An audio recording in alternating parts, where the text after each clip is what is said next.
গত কয়েক মাসে ঢাকা প্রথম বিভাগ ক্রিকেট লিগের অসম্পূর্ণ আসর, সিসিডিএম চ্যালেঞ্জ কাপ ও অদম্য বাংলাদেশ টি-20 কাপ আয়োজন করতে গিয়ে কোটি কোটি টাকা ব্যয় করেছে বাংলাদেশ ক্রিকেট বোর্ড বিসিবি। অথচ এসব টুর্নামেন্ট থেকে উল্লেখযোগ্য কোনো আয় আসেনি। এ নিয়ে ক্রিকেটাঙ্গনে চলছে নানা আলোচনা।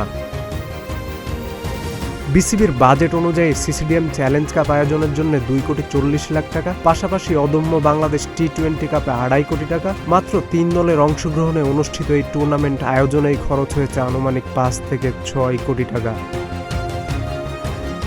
এরই মধ্যে বিপিএলের বাড়তি আর্থিক দায় নিতে হয়েছে বিসিবিকে। চট্টগ্রাম রয়্যালস ফ্র্যাঞ্চাইজির পুরো ব্যয় মেটাতে বোর্ডকে দিতে হয়েছে প্রায় 11,50,00,000 টাকা। এই পরিস্থিতিতে আরেকটি গুরুত্বপূর্ণ বাস্তবতার সামনে এসেছে।